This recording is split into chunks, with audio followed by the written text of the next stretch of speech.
Okay, folks, let's get started. The whole point of today is to review for the exam and get ready for Thursday. A couple things about Thursday, and basically the space between then and now and then, is that I have office hours today till about 10:45, and I am traveling tonight, but I'll be available via email the entire time I'm gone. I'll be back on Thursday morning at 6 a.m. in my office. Okay? So from 6 a.m. to 7:30, I'm going to have office hours before the exam, just in case you're on total freak out mode and you need to talk to somebody face to face. Okay? 3 things to remember. 1 is that we are chapters 1 through 7, and a lot of what I'm going to talk about today is meant to kind of hone your final movements on 7. Okay? 2 is that if you have a question, ask it in here if you have one, because I'm sure you're not the only person with that question. But if something comes up, be sure to email me. 3 is I will be in my office, okay? But at 7:30, I'll be here, basically getting the room ready for the exam, because there's so many people, and we're going to have 4 different versions of the exam. I got to make sure that they're all spaced correctly. So, and that's a security measure. During the exam, I'll be sitting up there, and I'll talk more about that on exam day. But the idea, what you need to do for me is you need to bring a Scantron, one of the long green ones. I think it's form 882. It's a classic sort of 50 and 50. That's the one I need from you. And other than that, you're not going to need a calculator.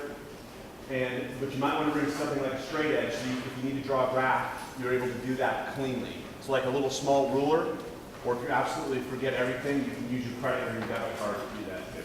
Okay? But they'll be spaced on the exam. There's no need for a blue book or anything else. A Scantron, writing utensil, and straight edge. 8 a.m. we start sharp.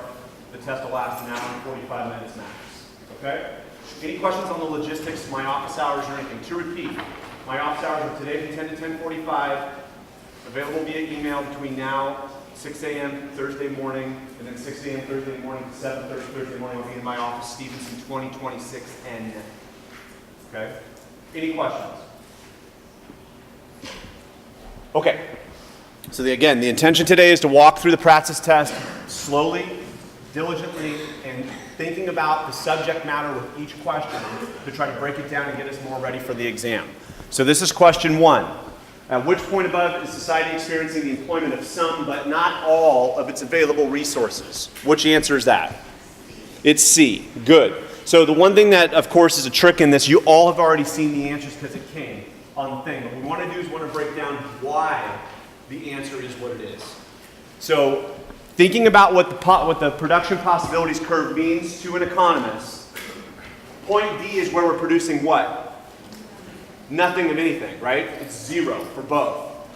C, which is the correct answer, suggests that we are producing some of each, but because the production possibilities curve or frontier represents what the current state of technology can provide for both those goods, could we produce more with the available resources? At least according to this diagram. Totally. So at point B, what would we call the situation in point B? The max, but let's be a little bit more specific, because on the exam I'm unlikely to say A is the max, B is the min, C is nothing, and D is all the above, something like that. That's too easy. Okay? Think with more precision about what B represents. It means an allocated efficiency. That's good. It can be seen as an equilibrium. It's a very specific type of equilibrium. It could be seen as the optimum, right? Any point along that curve could be seen as an allocated efficient outcome, which if that's the optimality that we're seeking, we would be there. But it's not perfect what we think of Pareto optimal. It's a possibility, but not a guarantee. Full employment, outstanding. So if you jam all those together, those are all possibilities. The key is that you're maximizing the use of your current resource base, which was the original idea of the so-called max. Now, what's true about point A? It's outstanding. In the current state of technology, point A is unattainable in terms of a production combination for those two goods. Great. Any questions on that? Yes?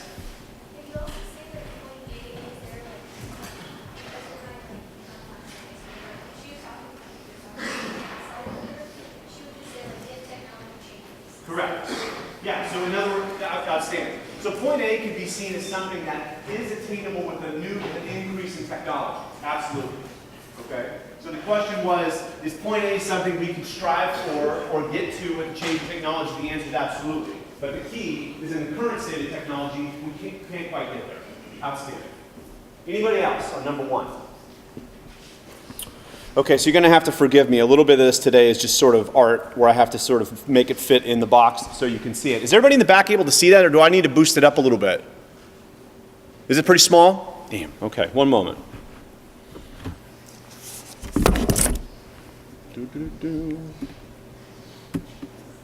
How's that? Can you all see that now? Easy? All right, cool. The Consumer Price Index is a measure of which one of those? Good. Okay, y'all had the answer, so hopefully somebody's got the answer sheet in front of them. But the answer is C, and what we want to do is we want to figure out why. The Consumer Price Index is not an inflation rate. The percentage change in the Consumer Price Index over time is one of many possible inflation rates we can use. But it is not itself the inflation rate. Second of all, does it measure prices in the wholesale markets? No, it measures it in the consumer or the final retail market.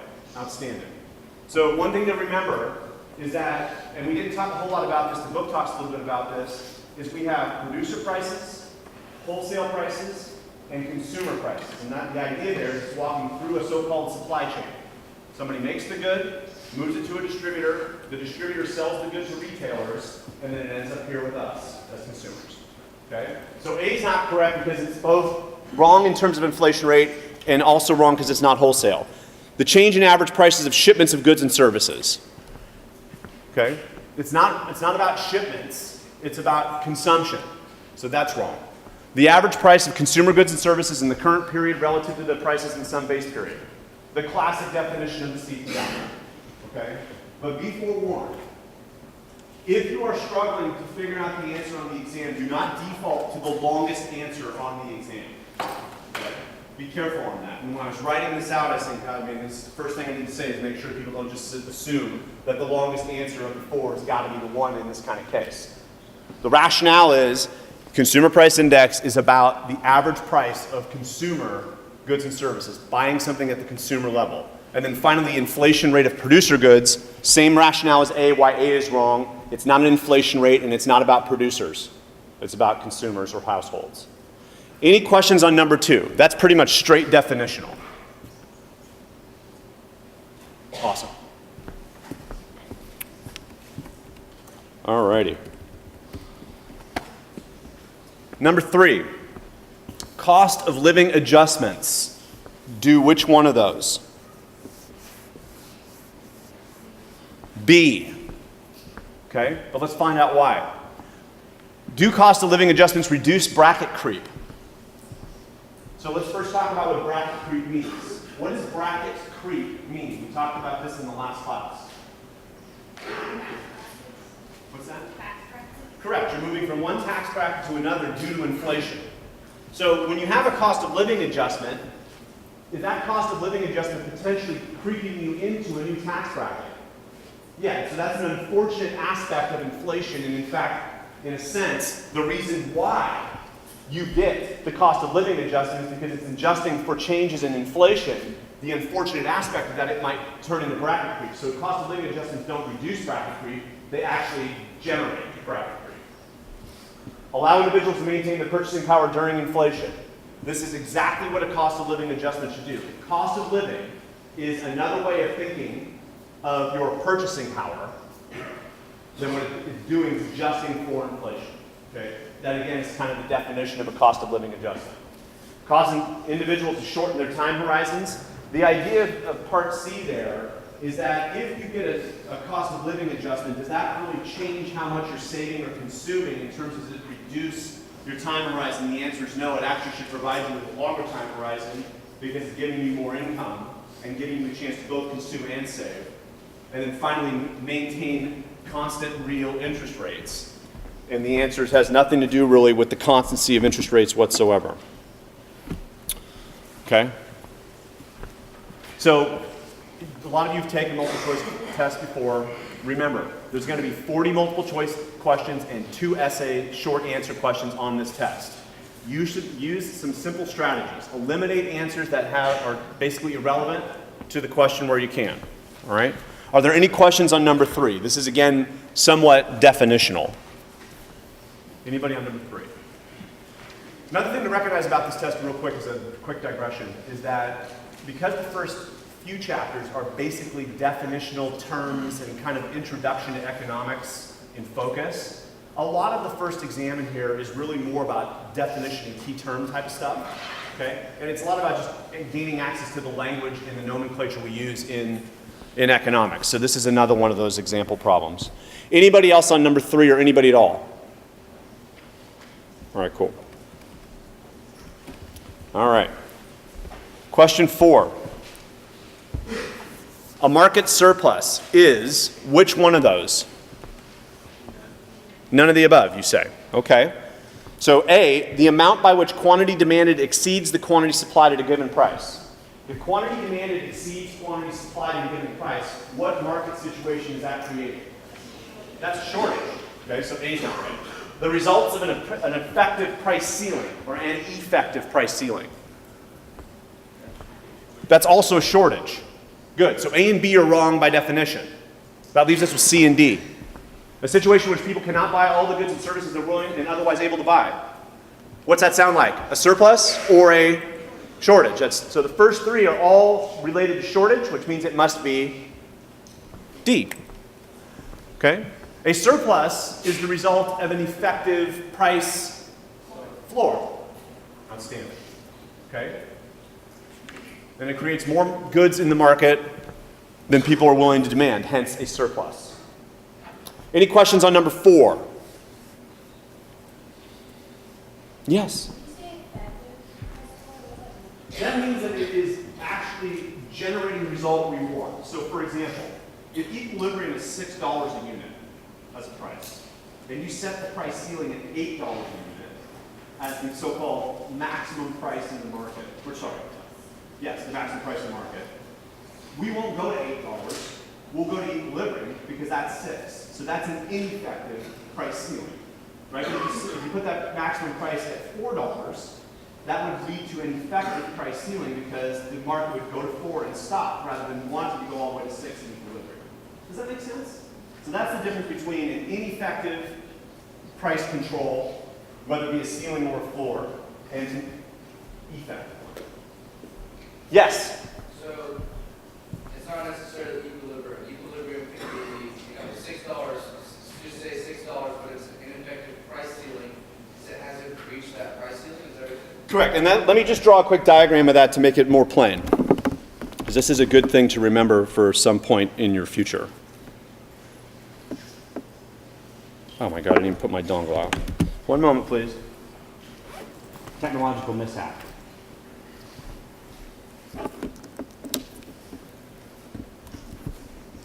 All right, cool.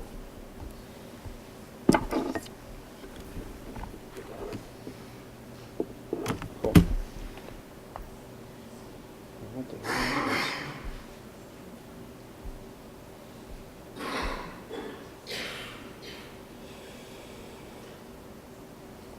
One moment, please. Oh boy. All right. How bad does that look? That's not that bad.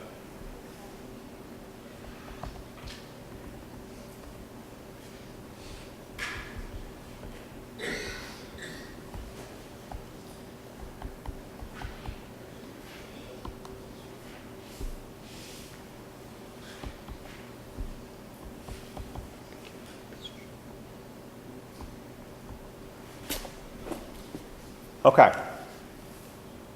If that were a price floor, is that an effective price floor at P bar or not? Price floor. Minimum price. It is because what it says is that the market, which wants to go to P star, is stopped from getting there at P bar as a floor. Okay? The floor is the minimum price. However, if that were set as a so-called price ceiling, would the price ceiling be effective in P bar? No, because there'd be no incentive to go above and beyond P star to get there as the maximum price in the market. The maximum price would be P star. Does that help answer your question? Okay, cool. Okay. And that's the basic idea of it.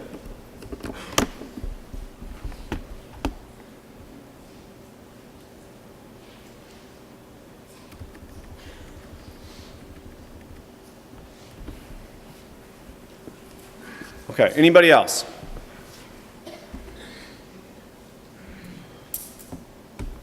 GDP is equal to the sum of consumption, investment, government purchases, and net exports. Is A the correct one? Yeah, by definition, right? We talked about this. C plus I plus G plus NX, or EX minus IM, or X minus M, however you want to represent net exports. Okay? The point there is that these are all representative of what we think of as expenditures in the macroeconomy. The consumer buying goods and services, the business buying goods and services being investment, government purchases of those same goods and services, net exports is the exports what we sell to other countries, minus what we bring in. Okay, that's the definition of GDP in terms of how we measure it. Okay, are there any questions on number 5? Okay, good. Okay, 6, I got to adjust the resolution again real quick, excuse me.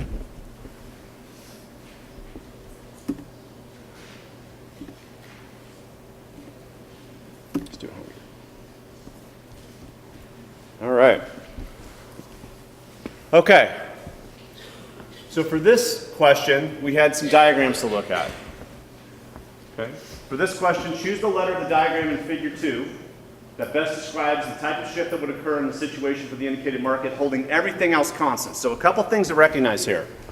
Okay. Notice that all 4 diagrams are representative of one of the 2 curves of a market moving, holding everything else not moving, or constant.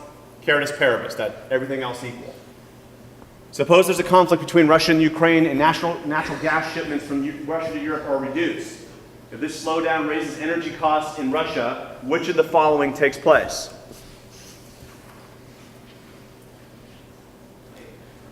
You say A. Why? The quantity goes up, but the less quantity of supply at the same price. Okay, so if you say A, you're suggesting that there's a reduced amount of supply at every price level, right? There's lower quantity supplied at every price level, okay? What's the rationale? How did you get to that answer? That is the correct answer, but what's the logic? If natural gas shipments raise energy costs,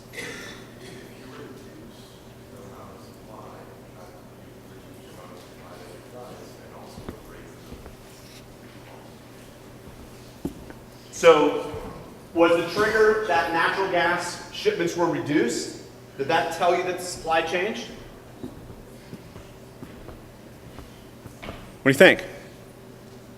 Yeah. Okay. So 2 things here. Don't read any deeper into the question than what it says. Okay? It says that natural gas shipments were reduced. So it should be the supply changing. The next trick is, was it a reduction or an increase? And because you are reducing the shipments, it should be a decrease, which means you're moving to the left.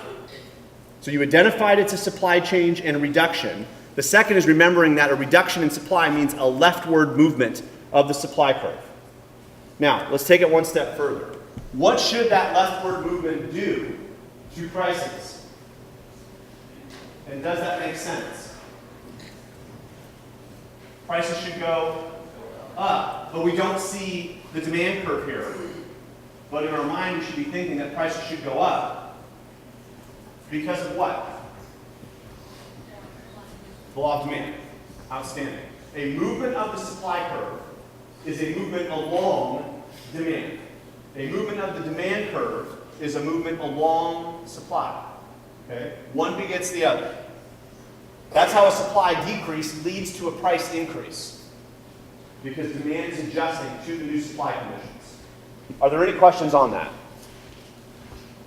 Okay, so that's why 6A, or A is the answer to 6. Now, number 7 has this look to it. Figure 3 indicates which one of those are correct.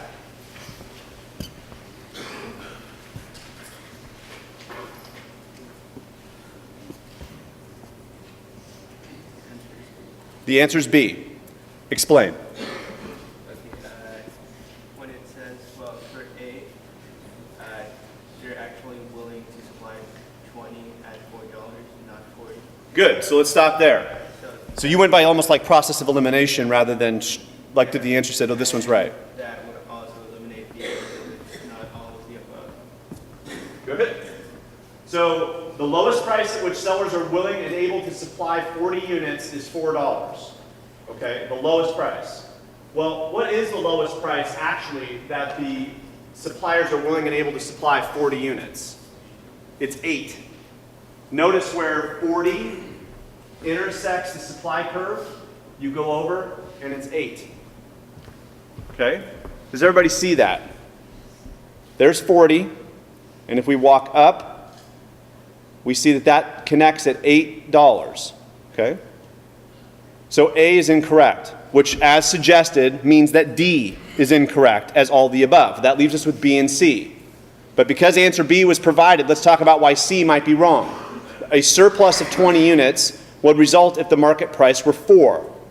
So 2 things to consider there. 1, if a surplus is going to happen at a certain price, where should that price be with respect to equilibrium? Above it or below it? Above it, right? Because a surplus is going to happen when the price is too high, which means businesses want to provide a lot of goods, but the price is too high vis-a-vis what demand is. Okay? Does $4 lie above or below equilibrium?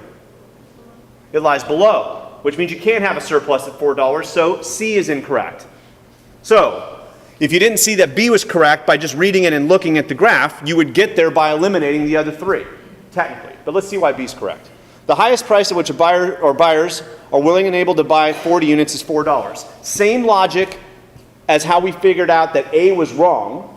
We go to 40, we walk up, and we see that $4 is the price that intersects the demand curve at 40 units. By definition, because of how demand is structured, that tells us that the current market situation is if you offer the good at $4 a unit, the market will buy 40 units. Okay? That's the price quantity combination for 40 units is $4. Okay? Any questions on that? So B is not only potentially apparent from the graph, but becomes the answer through process of elimination either way. Any questions on number 7? Does that make sense? Let's take a short just check-in time break here. Is everybody cool so far? Are there any questions or concerns on the first 7 that we looked at? Okay. 8. When effective rent controls, a price ceiling on apartment rents are imposed, what should take place?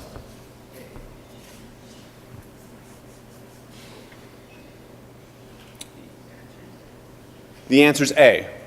Why? We said that by definition, an effective price ceiling causes a shortage. Okay, good.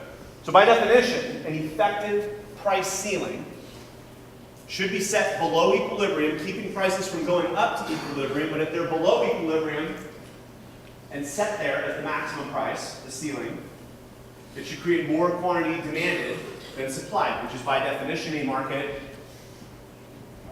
shortage. And this is a classic problem where rent control takes place. A rent control apartment comes up that is forced to be below the current market rent, and 1,000 people line up to try to get access to that apartment because it's less expensive. More demanded than supplied, market shortage. Okay? It's not a market surplus if it's a market shortage, so B is wrong. Market equilibrium will be achieved. Not if it's an effective price ceiling. Okay? Because that means you're not changing it from equilibrium if it's at equilibrium. And conditions of excess supply will exist. What's another way of saying excess supply? A market surplus. Outstanding. Okay? So question A is the answer because the other three represent something other than an effective price ceiling. Any questions on number 8? Number 9. The invisible hand is consistent with what type of situation? D? All the above? Correct. Now let's figure out why. The achievement of equilibrium through buyer and seller interactions. The whole idea of the so-called invisible hand is that we're driven toward equilibrium through what rationale? What is the invisible hand at the end of the day? Those are descriptions. But foundationally, the Adam Smith idea of an invisible hand, which is the underpinning of market activity, is that we come together in markets and are driven toward equilibrium because of what? Self-interest. Generating what? Based on what? Oh, totally. But the buying and selling of goods has a reason why we're even in the market in the first place. Go ahead.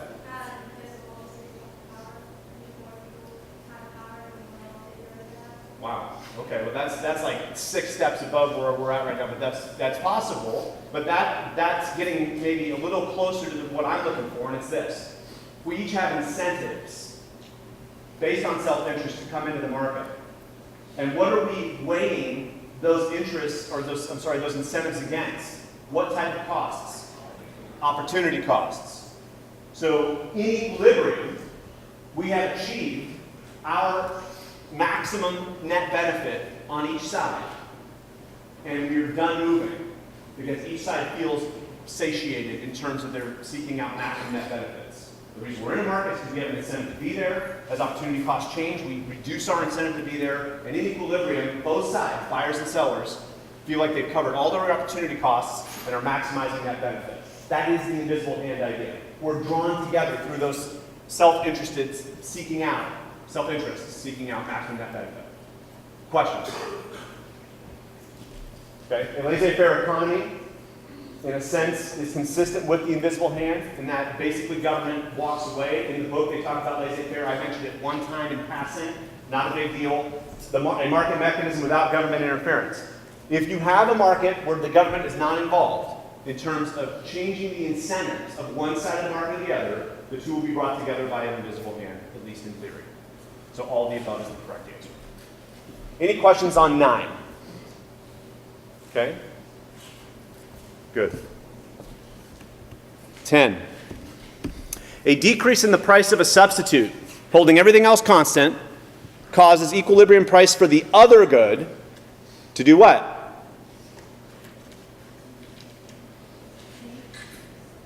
We say C. Okay? To decrease in quantity, to decrease.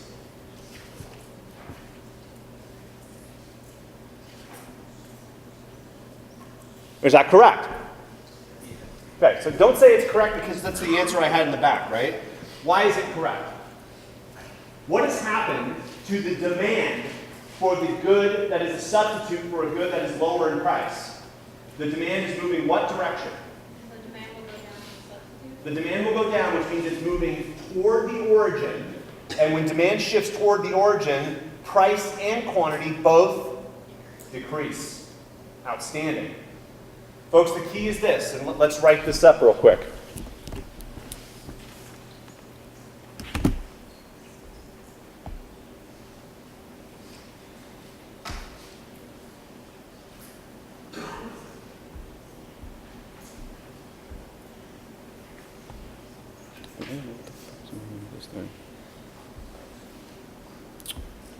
All right.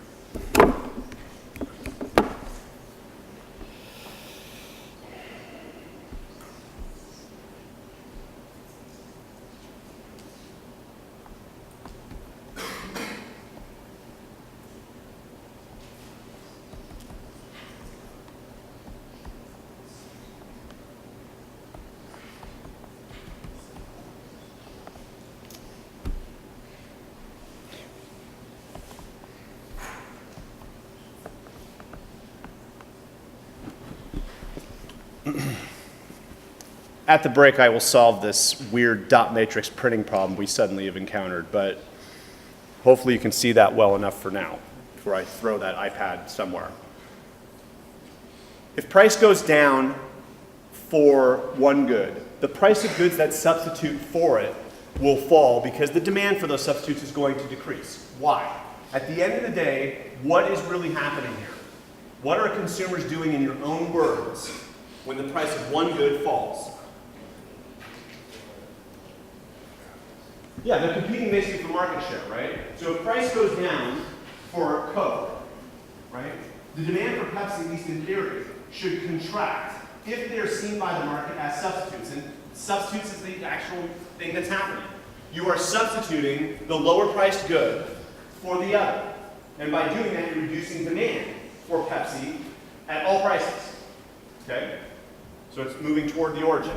However, if you had a complement and the price of a good is going down, its complements are going to see their demand going what direction? They're going to see them going up because complements are consumed together, which means that they follow the what? They each follow the other's law of demand. Notice that if price goes down and the demand, oh boy, and the demand for the complement goes up, it's basically following the law of demand. Okay? Why? Because they're consumed together. So if the price of one changes, the other one follows the law of demand and reacts as you would expect the law of demand to happen. Okay? Any questions on that? Okay? It would be good for you to remember that idea for Thursday. Okay? That is a cornerstone idea in economics. Okay, and obviously all 40 questions are something I want you to remember in their topic areas, but in short, that's a very important one.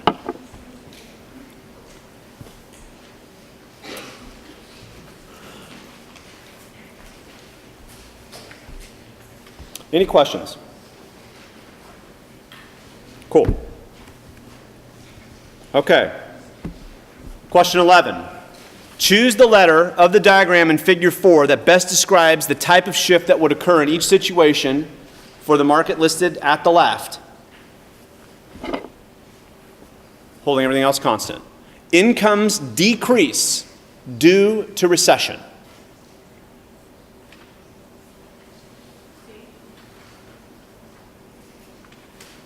Are we all confident the answer is C? Okay. And again, don't be confident because the answer I gave you is C. Be confident because you recognize you have an explanation for it. Okay? It's very possible on the exam, instead of saying A, B, C, or D, I'll say incomes decrease due to recession, and it's A because of this. Okay? That kind of stuff. So why is it C? I have a question. Why is it move to the left? Because as incomes decrease, what should we expect to happen to the demand for the good? To decrease, and there you go. It moves to the left, because by moving leftward, what will happen to prices in that market? They will go down, as will the quantity demanded. Okay? Now, there's one little twist in this question. It assumes that the good or service we're talking about with these supply and demand curves is what type of good from an income elasticity standpoint. It is normal. Outstanding. If the good were assumed to be inferior, what would be the answer? D.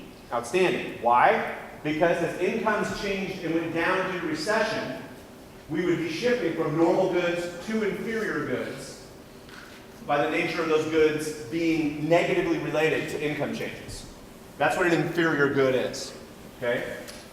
So this question is something that assumes that the good is normal, and I didn't say that, so there's a problem there. Okay? It'd be good for me to have clarified that in the question, but the beauty of it is since we're practicing, I can now clarify that idea and remind you about income elasticity. All right? Keep that idea in mind. We did talk about that in class. Okay? All right, cool. So 2 things to remember on this one. If incomes change, remember a change in income is what we called a determinant of demand, not of supply. So as soon as I see the questions asking me about income changes, I should be shifting my entire focus to the two demand changes and away from supply. Okay? What are some other so-called determinants of demand? Income change is one. What's that one? Taste and preferences. Outstanding. Sorry? Did somebody say substitutes changing? Nice and loud now. Who said it? No. Price of substitutes complements changing. Number of buyers changing. Expectation changing. Done. Awesome. Well done, Ray. Okay? What about on the supply side? What determines where the supply curve lands?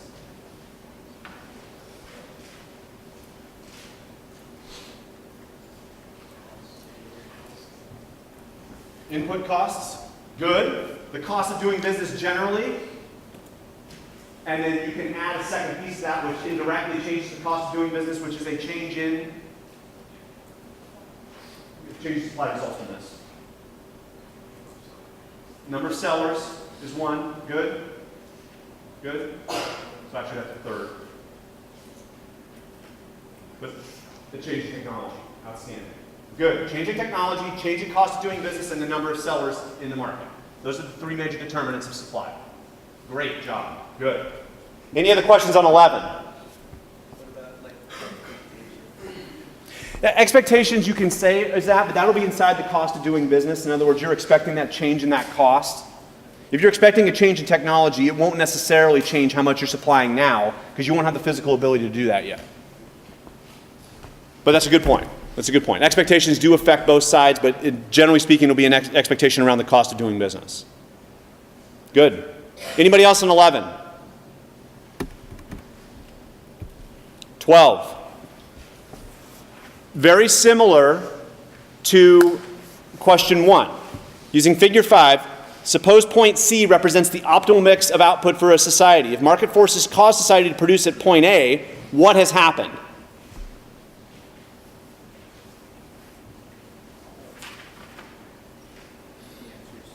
Okay, so the answer we say is C, but let's figure out why that's true. And we can do it kind of through process of elimination. In A, market failures do not occur. Where's the point where market failures stop happening? When you're operating on, so when you're operating on the production possibilities frontier, we feel like that market failures have been washed away, and we got to the optimum because of that. Okay, so a movement back to point A, okay, from that production possibilities frontier or curve means that some market failure has come into the market and we're unable to achieve optimality. So A is incorrect. The economy is still operating at full employment. Is point A a full employment outcome? But is B, C, D, and E all full employment outcomes? Yes. Okay. Point F is what? Unattainable. Just like in question A. Okay? So points D and E in answer D are unattainable with the given resources and technology. Well, D and E are attainable, and they're representative of, again, full employment of resources. So C should be the answer, but let's try to figure out why. The forces of supply and demand will return society to point C after changes in the labor market, assuming no market frictions. And that is a verbose way of suggesting that if market forces have shifted us to A, our expectation is that market forces will again have incentives to move us back toward one of the points along the curve, potentially letter C. Okay? So question C, or answer 12C, is really the best answer of the four. It's not a spectacular way of suggesting that that's the situation at point A, but it is what's happening in terms of one possibility. The other three are eliminated by not being possibilities. Okay? The key is this. Point A represents a situation where you have an inefficient outcome, and inefficient outcomes generate what type of possibilities in markets?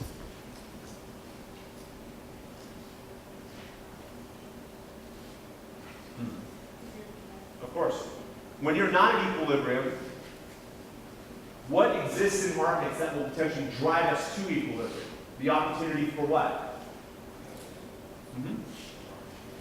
Non-market failure.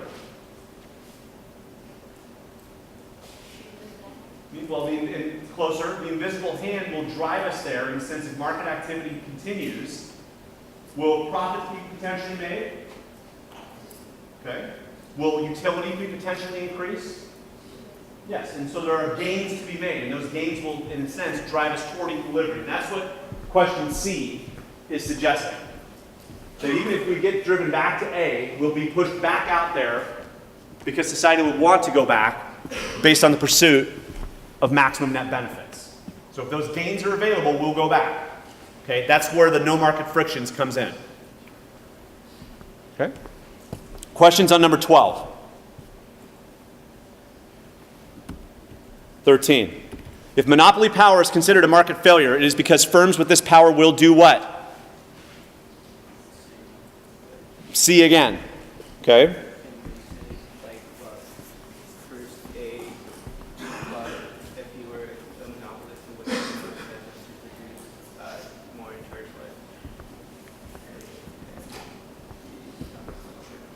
So let's break it down. We think C is the answer.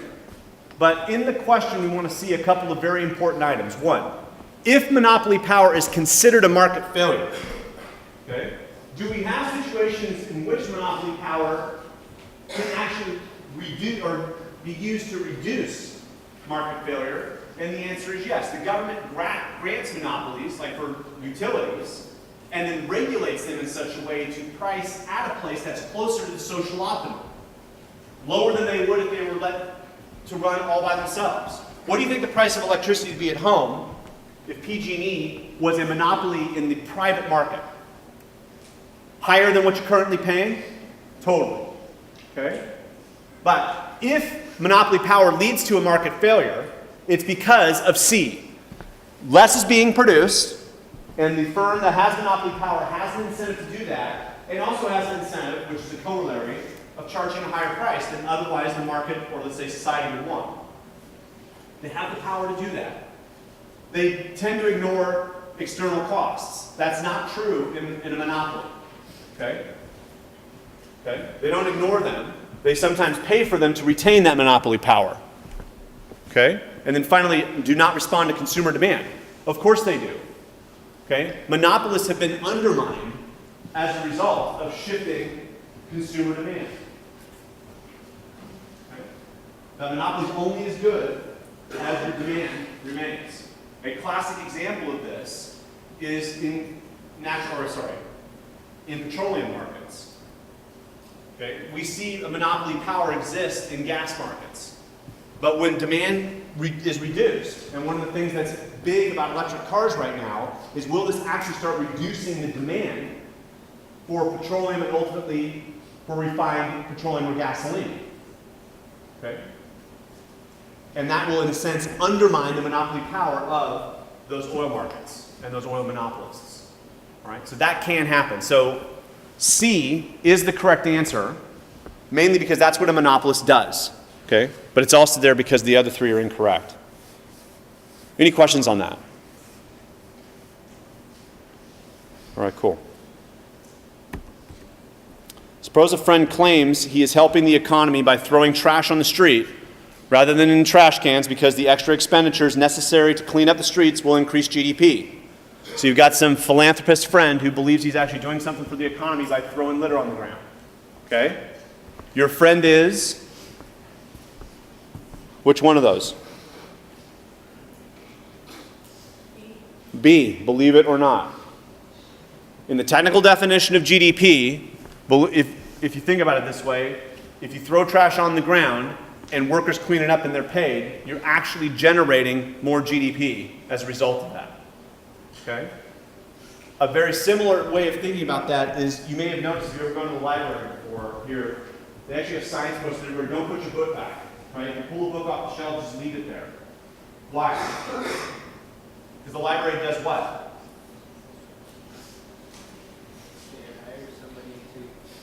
They pay somebody to reshelve the book.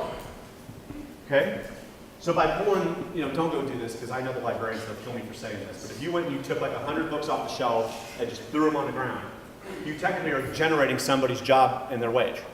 Okay? And just say, man, I did it for the better GDP, man. Thanks. Okay? Don't do that. But that's the basic idea of this. And what it's meant to be is kind of a wacky example of how GDP can be generated. Okay? And that's the idea here. Okay? It's a very simplified idea. Okay? You could make an argument if you knew more things about the question that one of the others were correct. But given what we know in the question, and this again is a hint, do not read deeper than necessary on these questions. Okay? To get to the answer. Anybody else on question 14? Cool. Question 15. GDP measures changes in which one of these?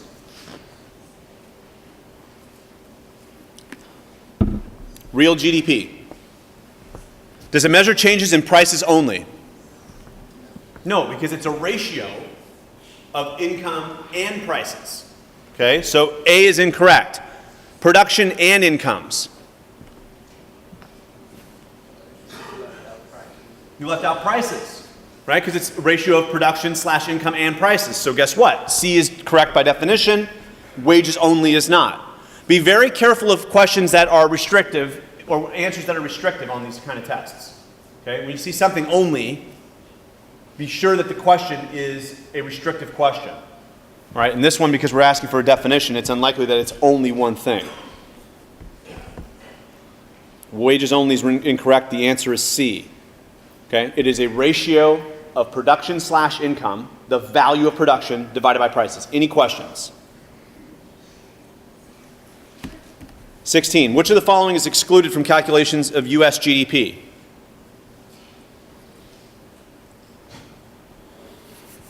Which one of those? None. They're all part of it. Goods produced and sold domestically in the current time period. Classic. A baseball ticket purchased during the time period. Classic. Taxes collected during this time period. What is the key phrase that connects them all together? This time period, or the time period, right? That's the key, right? Taxes collected 5 years ago won't show up in this year's GDP, okay? It showed up 5 years ago, okay? So that makes you focus again on the idea of what GDP is. Any questions on 16? I'm sorry. Which of the following is a cause or causes an increase in GDP?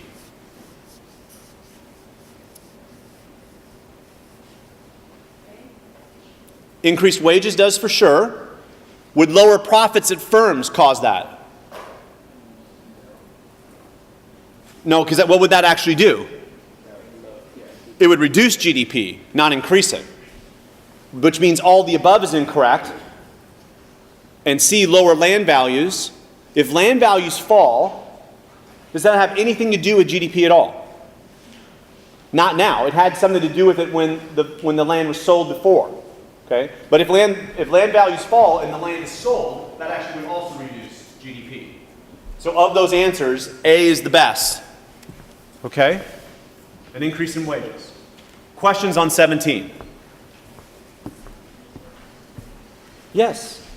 So when we were talking about 15 in the real GDP, that includes wages, but not just wages? Correct. Okay, So wages only is incorrect. If it said wages and prices, it would be closer. Does that help? Yes. Cool. Yes? Can you explain nominal GDP? Nominal GDP is the actual dollar value of final goods and services sold within one country's borders within one time period. Okay? Is the face value of it. When you take inflation out of that face value, and in a sense deflate it, you get real GDP. Does that help? Of course. Yes? What was The the answer to 15 and 16? answer to 15 was C, and the answer to 16 was D. Does that help? Sources of market failure include which of those? Good. You could have figured that out because there wasn't a period at the end of that one either. But market equilibrium is not a market failure. Market equilibrium is the opposite of market failure. So that can't be right. And as soon as B can't be right, D can't be right. GDP's got nothing to do with market failure or market equilibrium in the end. It's a measurement of activity. So the answer must be A. But why are externalities a market failure? What do externalities represent? They represent a cost to society from a market's activity or a benefit society reaps that the market does not price into itself. You can have positive or negative externalities. Please keep that in mind. An externality is not always negative. But because the market does not price it in and there's an external cost or benefit from a market's activity, we call that an externality. It's external to the market. Any questions on that? Why is it market equilibrium? It's not market equilibrium. I know why it's- Oh, why is it not? Because market equilibrium is when there are no market failures. So it can't be a source of market failure. It's when you have zero market failure. Okay? Anybody else on 18? 19. Now on the surface you may say, God, you know, this guy told me that I don't need a calculator. My supposition is you can do very simple addition using your pencil. Okay, and that's all that's happening here. Okay? Net domestic product. Well, what would gross domestic product be? Well, let's rewind. We get to net domestic product because of what two items? We need, if we want net, we must have first had gross. Gross domestic product is GDP. C plus I plus G plus what the book says is X minus M, or exports minus imports. Do we have all that information on this table? Okay. We have expenditures for consumer goods and services, consumption. Okay. So that's here. We have an investment, which is kind of nasty because it's split into two pieces, gross versus net. I'll come back to that in a second, but they're both here. We have government purchases, we have exports, and we have imports. Okay? What is the answer? It's D, you say, for number 19. Okay? How did you get to that? Well, since it's net, you only take into account net investment. So you add net investment expenditures for consumer goods, government purchases. Okay. Exports minus the imports. Okay. It gives you that number. Okay, so why don't we just break it down so we're all good with what's about to happen here, assuming I can find Excel on this with some speed.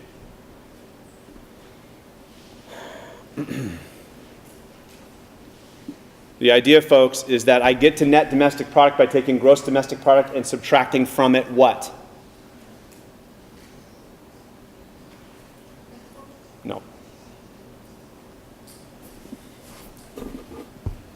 Nobody?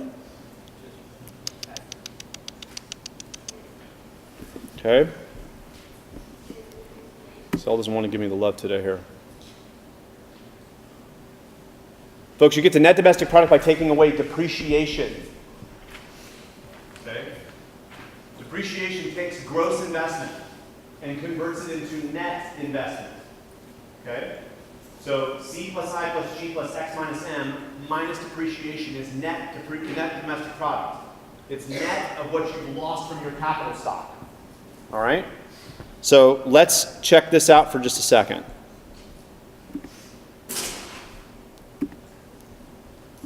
Okay? Here we go. C. How much is C?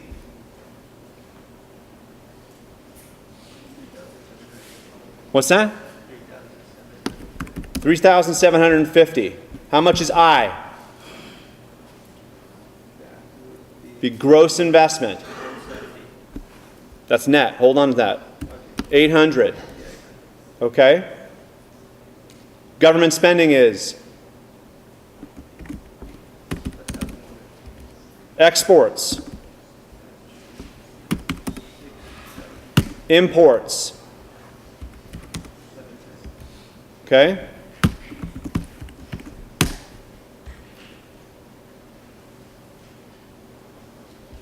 Stupid.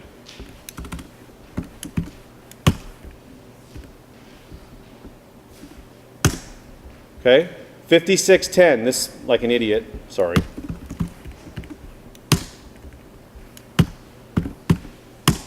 Okay. Okay? 5610 does not appear. Why? Because this is gross domestic product. It is C plus I plus G plus X minus M. Okay? 800 is gross investment. Depreciation is the difference between gross investment and net investment. Okay? Or I can just simply stick net investment in here instead because I know that's gross minus depreciation, and I get 4980. Okay?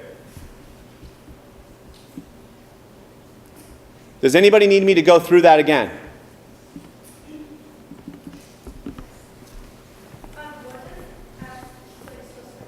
Exports. And M is imports.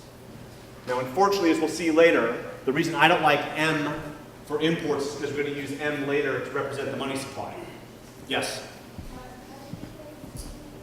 I got the depreciation value because by definition, depreciation is the difference between gross investment and net investment. Exactly, but you're not told depreciation, so you have to get there by finding the difference between gross and net investment. Oh, well, you get there because notice, as I'll show you in a second, gross investment was 800, net investment is 170, so the difference between those two is 630, which is by definition depreciation. However, if I want net domestic product, I can just simply take net investment and put it in the calculation for GDP directly, and I'm done. Okay? You can get there either way. The point of this question is to remind you, I want you to know these kind of national accounting or national income accounting ideas. Yes, you had a question? C represents consumption. See, let's run it down. Consumption, investment, government spending, exports, and imports. Okay? The sum of the first four minus imports is gross domestic product. If I use this to represent net investment instead of gross, I end up with net domestic product. Okay? Are there any other questions on that?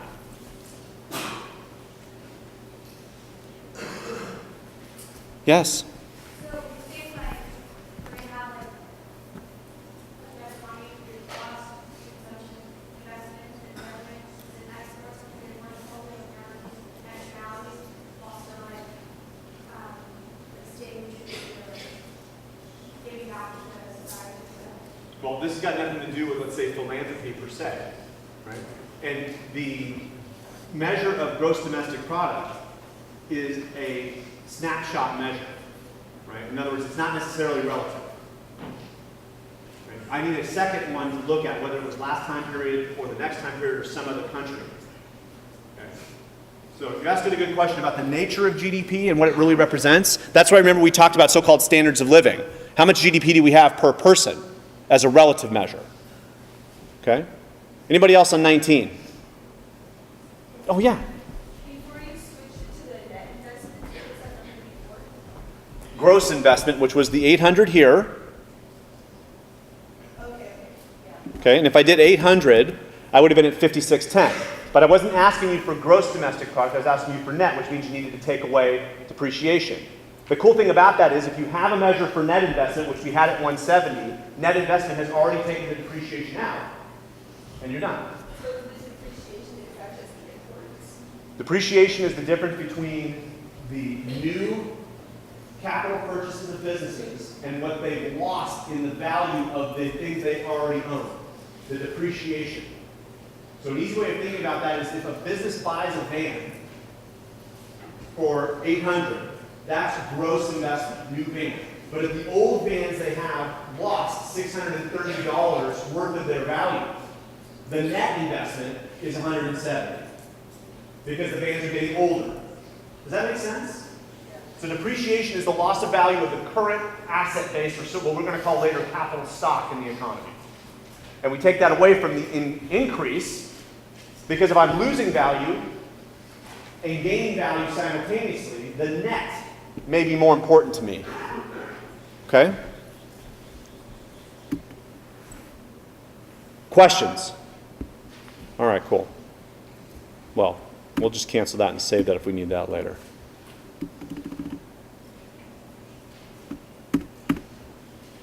Okay, number 20. The nation's production possibilities curve should shift what direction and what should happen? Which one of those is correct?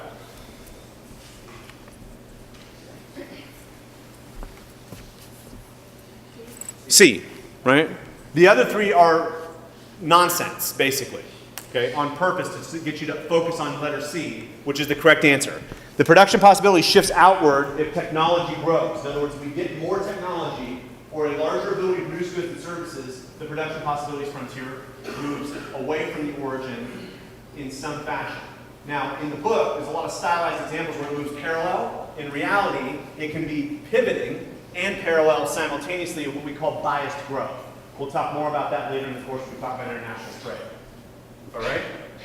Okay, any questions on 20? The answer is C, because the other three are basically contradictory and somewhat nonsense, and C is exactly what we expect. Okay, 5-minute stretch break. Be back in here in 5 minutes. Okay, folks, let's get started.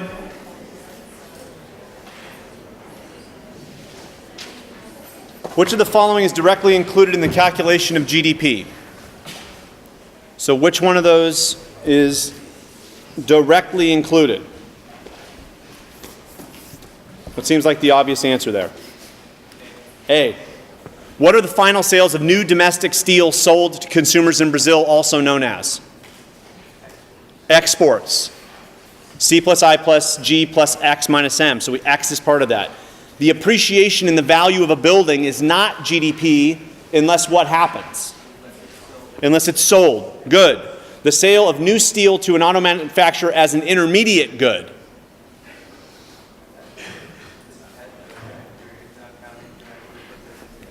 It's not counted directly because it is an intermediate good, right? It's not a final good sold. The services of homemakers. Was this one of the things we talked about as a problem with the calculation of GDP is folks that stay home and provide services that otherwise the market would bear do not have a measurement of those goods in terms of value. So A is correct by definition, but also because the other three are eliminated because they are not correct. Questions on that?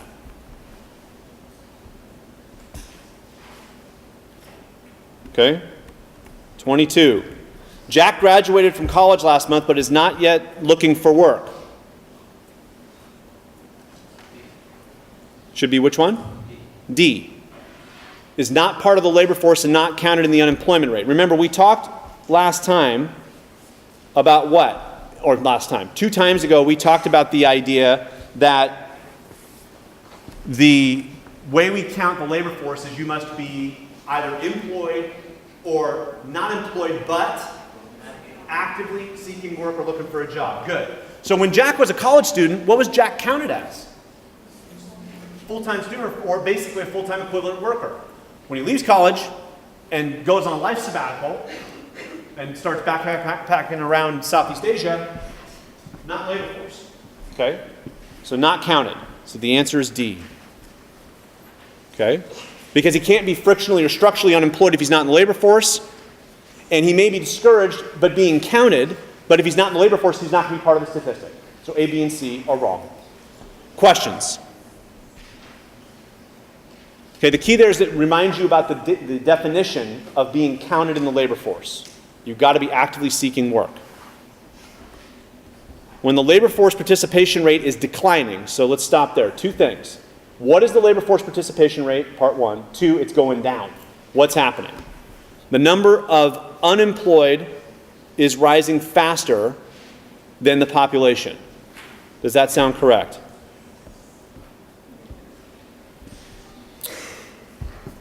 What do you think? Okay.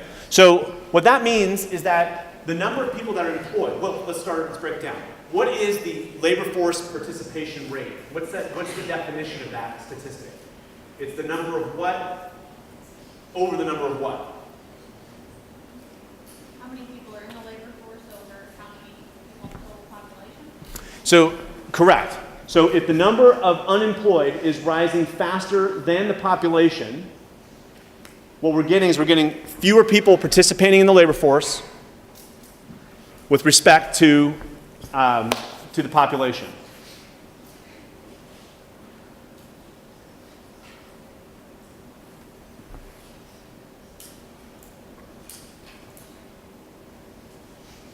That's incorrect. Sorry, the answer to this one's C. It's not A. That was my bad. Sorry, I looked at it, I said what I said out loud just didn't make sense. C is the correct answer. Because of what? Well, let's think about it. The labor force participation rate is the size of the labor force over the population. The labor force, remember, is the employed plus the unemployed. So if the unemployed are rising slower than the population, that means the denominator is growing faster than the numerator, which means the overall labor force as a rate of the population or as a percentage is shrinking. And that's what the answer is. So I apologize. That one's actually C. I should have caught that. Okay? So make that note on your answer sheet. Okay? And that's definitional in the sense that the labor force participation rate is the number of people in the labor force divided by population. The only answer up there that makes sense is having the labor force expand slower than the population if you want it to decline. Yes, go ahead and hand up. Yes. When you said the denominator,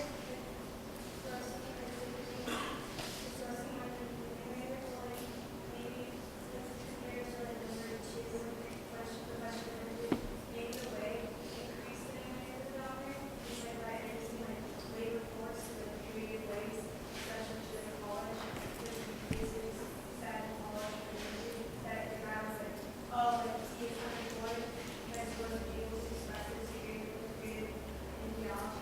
It's because he like was able, he was like this efficient college, and after college, that's why he went to Europe, because he was able to figure out with them and understand that through diversity, he's gonna like appreciate his life more. That may be the case, but what this question is really just focused on is purely how do you look at that number. That's it. So don't read beyond that. That may be totally true. And maybe as this number gets declining more and more, you want to do different programs, but don't worry about that for this question. Okay? That's a good point from a more social standpoint. Yes? Do you mind increasing the size? Oh my God, yes. Is it too small again? Yeah.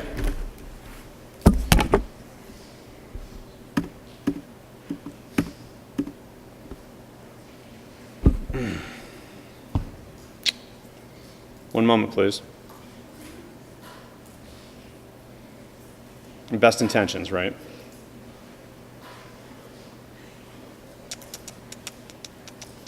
The Acrobat helps, super.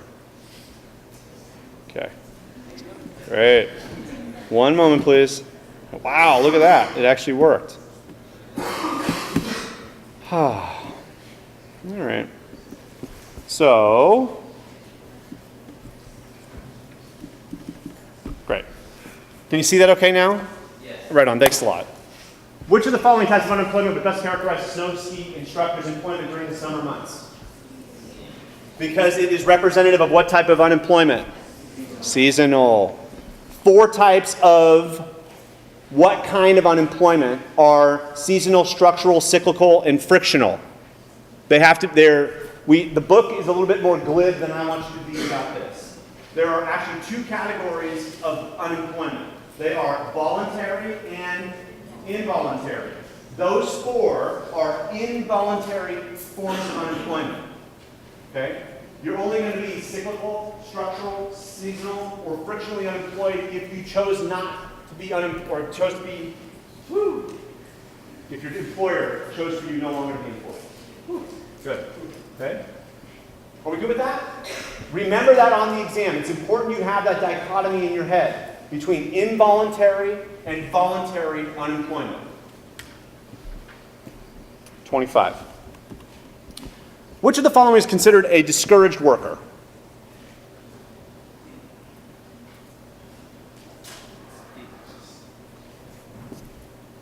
Yeah, D is retired. It's D. What part of D tells you that that's the right answer in terms of a so-called discouraged worker? A worker becomes discouraged when they...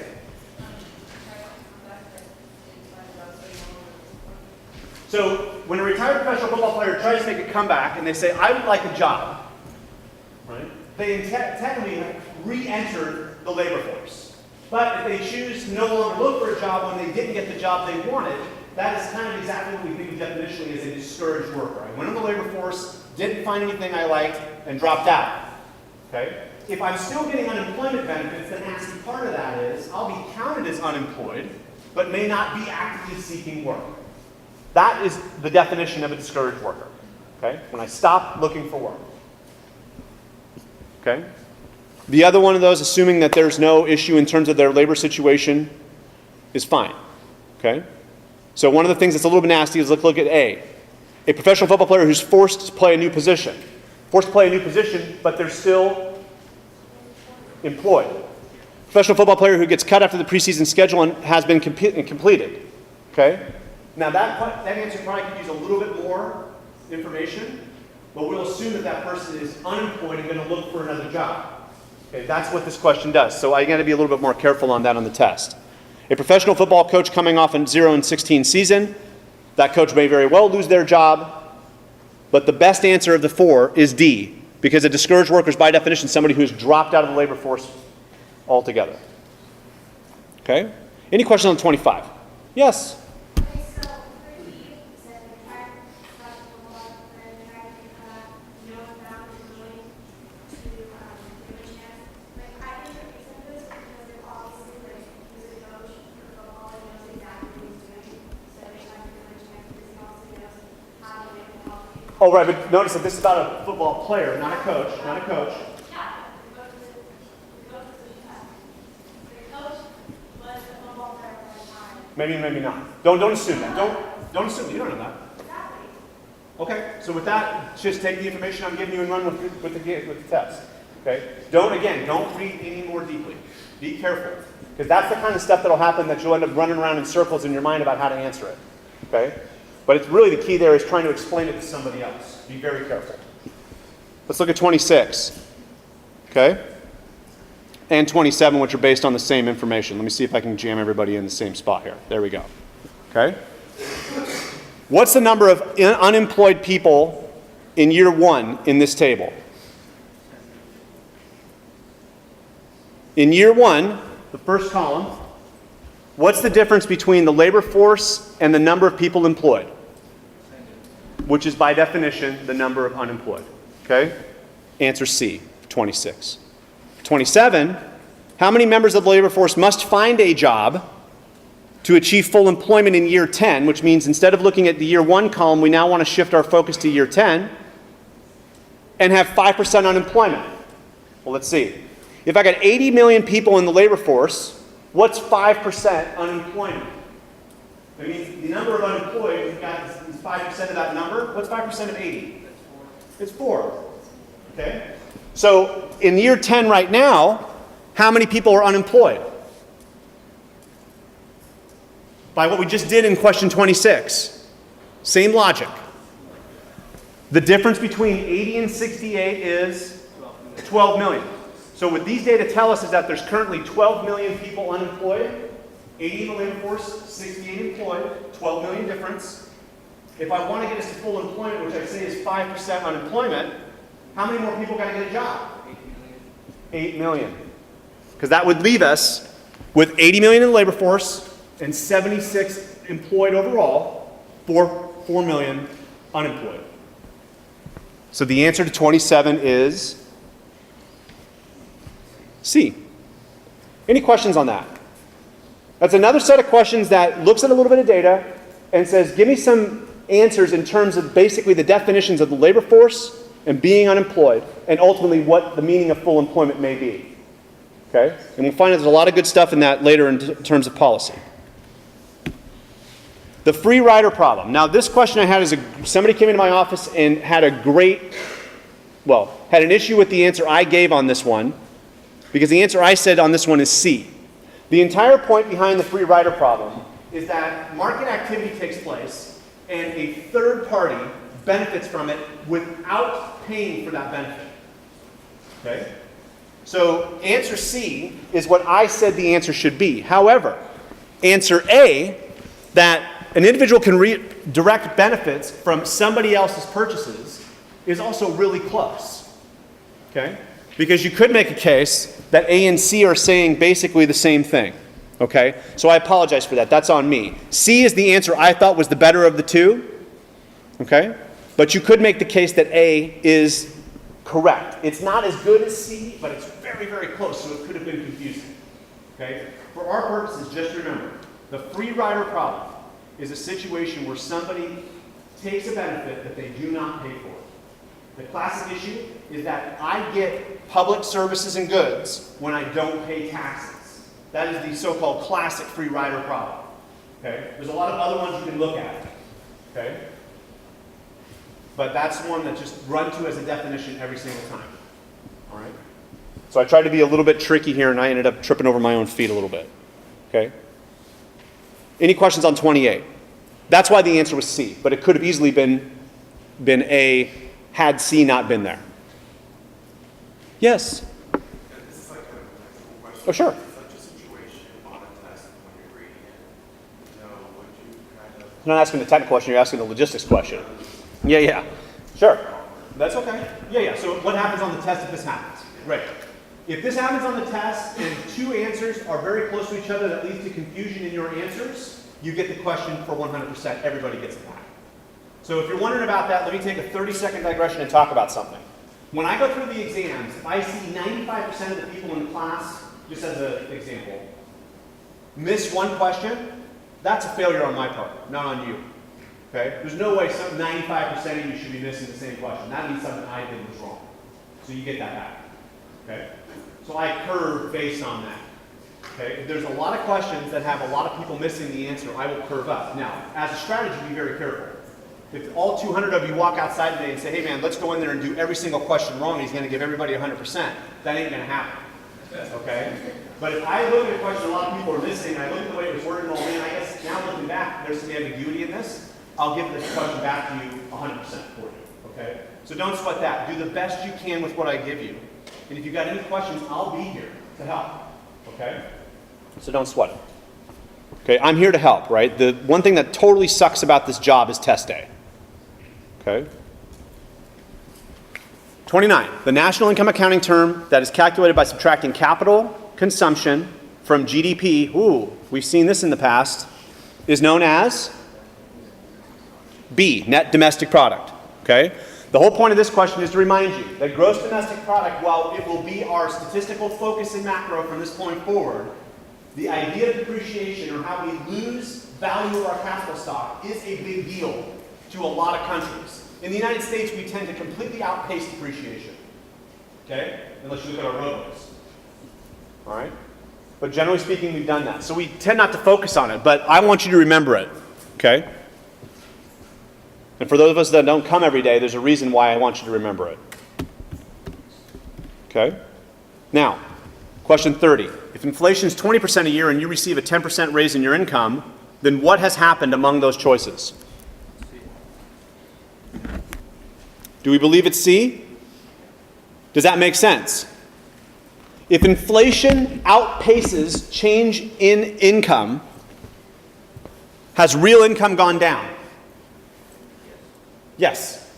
But has your nominal income gone up? Yes. And of those choices, that's the best answer. Okay? Real and nominal income both didn't fall because notice it said 10% raise in income. Real and nominal income didn't both rise because prices increased faster than your income changed. So real income must have gone down. And D, real income rises but nominal income falls. If inflation is outpacing income gains, real income can't rise because you're losing purchasing power when inflation outpaces income. So C is the correct answer. Any questions on 30?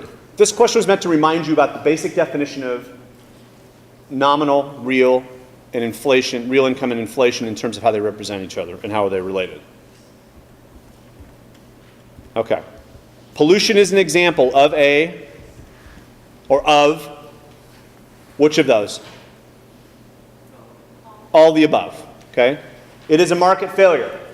Okay?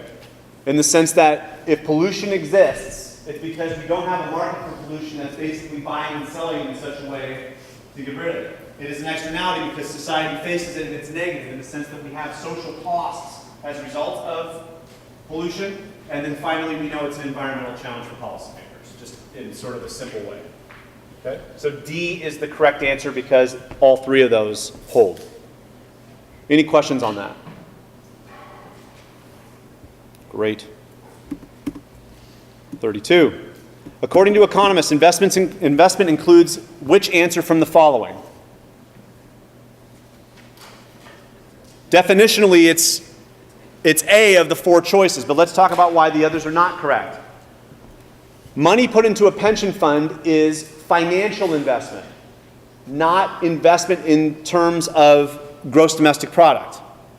Hiring labor workers is the purchase of labor hours, not the purchase of plant and equipment, new inventories, or new housing, which are the three categories of investment. Purchase of corporate stock, just like part D, or answer D, is financial investment. It funds real investment. And A is the definition, or part of the definition of investment. Mm-hmm. C is not correct because hiring labor is neither purchase of plant equipment, purchase of new housing, or purchase of inventory. Or nor, I should say. It's not any one of those three categories. So it's really about the definition. You buy capital investment or you buy labor hours hiring labor. They're parallel lines, not the same. Anybody else on 32? Okay. Uncertainty and speculation are effects of? We know they're effects of inflation. We talked about that in class, so none of the above can't be correct. And the other two, let's see why. Is full employment something we should expect to have uncertainty and speculation?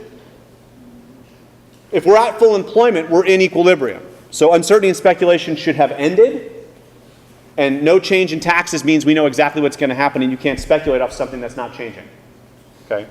So A, because we talked about it definitionally, are the effect, or is what uncertainty and speculation come from in terms of those choices.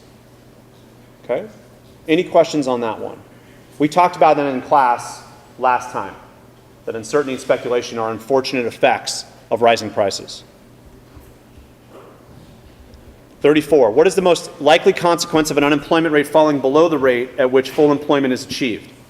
If the unemployment rate goes below the unemployment rate at which the economy is fully employed, what starts to happen in the economy?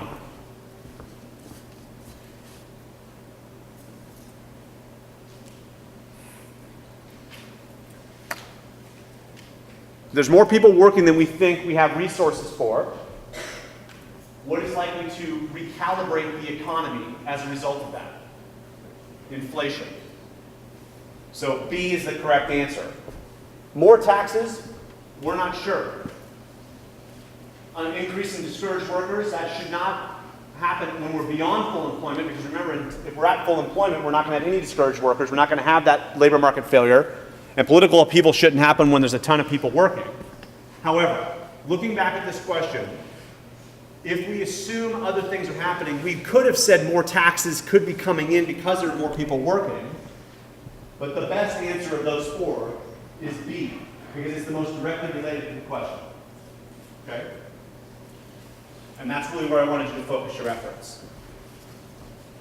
Okay, you don't have to make any assumptions other than what the question asked you for answer B to be correct. Any other questions on 34?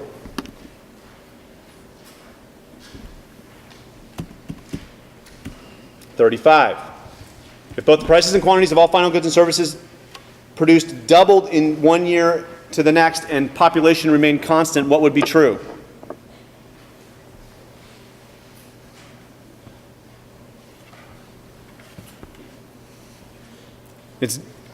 It's D. Okay, why? If both prices and quantities double, 2 times 2 is 4. So we'd have 4 times more nominal GDP, price and quantity together. Real GDP would only go up twice, because it would be, in a sense, you would just simply double it. Okay? Hence, you'd see it twice as large. So we know that A and B are correct, which, in a sense, takes you to D right away. Okay? But the reason why C is correct is on average the population would be twice as well off because real income did what? It went up by double, right? It doubled, so it's twice what it used to be. And the population was assumed to be unchanging, which means that same population now has double the real income, which means it's twice as well off. Okay? Any questions on 35?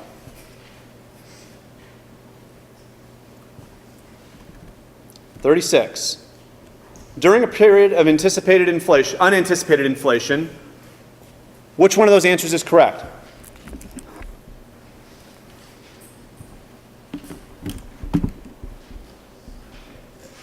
So debtors, those that owe money, are they better off when inflation is unanticipated? We talked a little bit about this last time. If you're not expecting inflation and you've borrowed money, does that make the real value of what you owe bigger or smaller? Smaller, which means the folks that lent you the money, the creditors, must be worse off. No, it doesn't matter, because the key here is it's unanticipated. If we had variable rates, right, they would not compensate for what was unanticipated, only what we thought was going to happen. That's a great question. So that unanticipated piece is the key to not having to make the assumption about variable or fixed interest. Okay? But we talked a little bit about the idea of inflation changing in such a way to make certain parties better off while making certain parties worse off. This is the redistributive effects of inflation. A is the best answer here because creditors and debtors are not both better off because real interest rates being lower means one gains and the other one loses. Individuals on fixed incomes are better off. If you're on a fixed income and inflation's faster than you expected, what's happening to the real value of that income?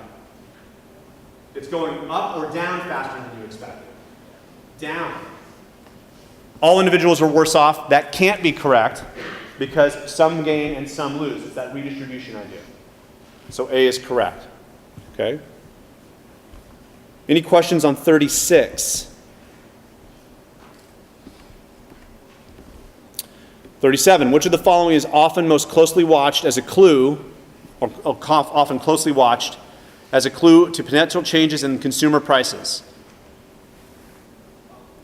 In this case, all of the above. We talked last time about oil prices being a very important price that we watch because it has a way of sort of making its way throughout society, producer, wholesale, and consumer. Producer prices and wholesale prices are harbingers for change in consumer markets because they are the costs that creep up to where we get to the grocery store. So it's all the above. So we tend to watch all those moving around in terms of price changes. Are there any questions on that? 38. Your nominal income is which one of those? It's A. The amount of money you receive in a given time period. You get paid $20 an hour. There's your paycheck. However, if inflation's going up, what's happening to the real value of that paycheck? It's getting smaller. So nominal income is before the inflation adjustment. So it is the amount of money you actually received. Purchasing power, in letter C, is representative of real income, measured in foreign dollars. And technically it could be or it couldn't be, but generally speaking, you're going to always think about it in domestic, simply because you intend to live someplace. You're not going to measure your nominal income in terms of euro. Even if you got paid in euro, you're going to be thinking about it in what's going to happen at home. Okay? So that's in there kind of as a curveball, but the answer, if C is not correct, D can't be correct, and A is the best of those because it's by definition what nominal income is. How are we doing with that? 38. All right, 39. The base period used in computing a price index is, of those, C. We talked about this in class. Setting a base year is normally where we've had some change to where we want to set the base here and see what's evolved after that. In other words, we want to make meaningful comparisons from that base period beyond. Okay? It's not when the lowest level took place, it's not when the highest level took place by definition. Okay? The earliest year for which data are available, it might be, but the best answer of those four is C. where we can make meaningful comparisons. All right? We don't set it at the other three by definition. We set it at C by practice. Okay? Questions on 39. The whole point there is to remind yourself that when you're looking at index numbers in general, setting the base year should give you some meaningful comparisons. When we talk about price indices, we usually do it when prices have been volatile and have basically leveled out their volatility, and we want to start here and see where they go from there. It's neither the highest nor the lowest, or necessarily the earliest year. 40, finally. The unemployment rate may underestimate the unemployment problem due to which one of those? Discouraged workers. We talked about this in class. The discouraged workers is a phenomenon where people are, in a sense, not working and maybe not counted. So the unemployment rate may underestimate the number of people that are actually out there without a job, okay, because of discouraged workers. Fiscal policy's got nothing to do with it, and fully employed by overutilizing their skills is the opposite of what we called underemployed. So that can't be right, and thus all the above can't be right either. It's B. All right. Any questions? 1 through 40. Now, 30 seconds. On the exam, I try to write the questions on the multiple choice to where they're the most clear. Okay? If that doesn't happen, and I see a lot of people are having trouble, the question will be thrown out and you'll get full credit for that question. Okay? Try your best to answer the questions with the clearest answer. If you have any questions on what I'm asking, come and see me during the test. We're not done yet. Yes? 40 times 2 on the multiple choice, 10 times 2 on the essays, sum of 80 and 20 is 100. Yes? I'm sorry? Yeah, there's space on the exam for you to do the essay questions.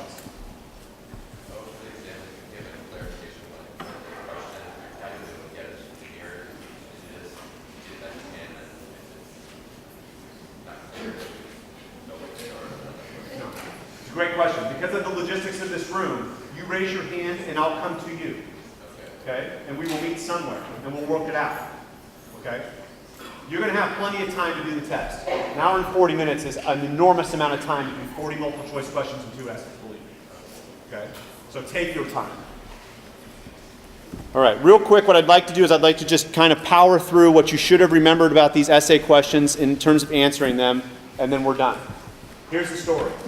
For the first essay question, explain why the price elasticity of demand is negative for all values. Who has an answer for that? Yes?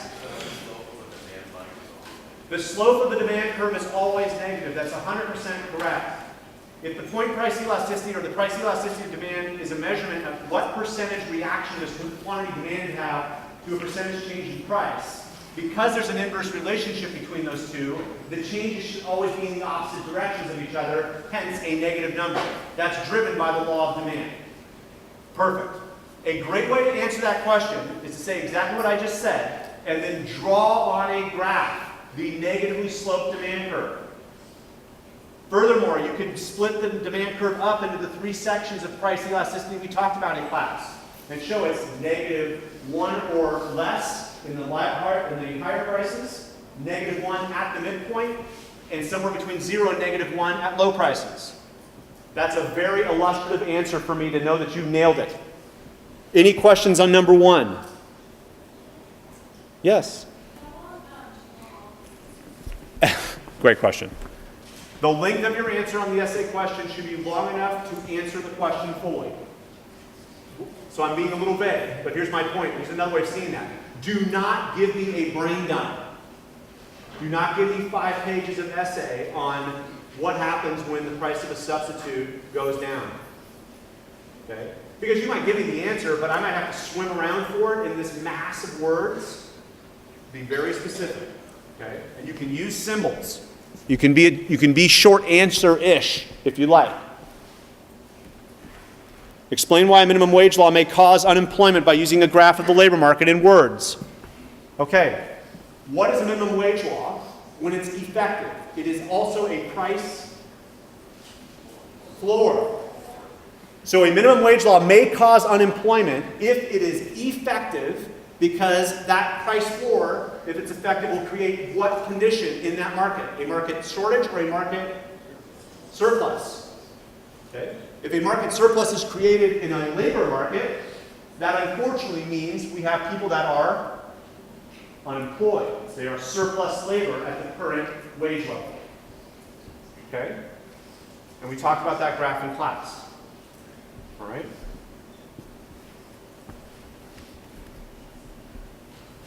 Explain the difference between gross and net domestic product. Wow, this came up a lot. What is the difference? The word is depreciation. A great answer is to say gross and net domestic product have inside of it an investment measure. In gross domestic product, it is gross investment. In net domestic product, it is net investment. The difference between gross investment and net investment is depreciation of the current capital stock. Hence the difference between the two. Okay? You can tell me the whole thing in symbols if you want. Okay? Are there any questions on number 3? Number 4. Show on a supply and demand graph what happens to the price of quantity in a market for bread when the price of butter increases. Okay, what did you assume is true about bread and butter in your answer?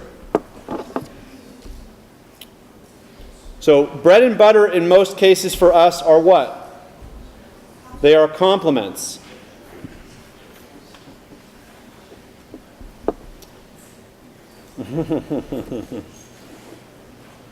Well, it's going to be like that today, huh? Great. Okay.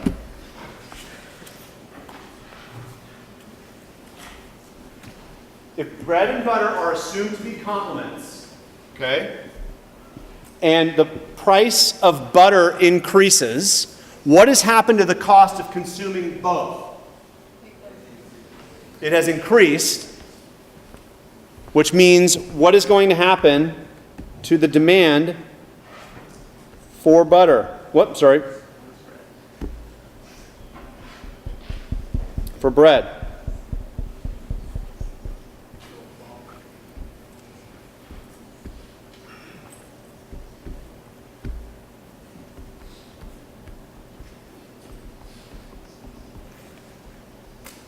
It's going to want to shift in toward the origin. Because what will that do to the overall package together now? Butter has gone up in price. If bread goes down in price, does that, in a sense, counteract the increase in the butter price for the package overall? Does that make sense? Did you expect that as the answer? Again, what do we have to assume if this is the case? That bread and butter act as complements. If they were substitutes, what would happen to the demand curve for bread? It would go to the right. Good luck.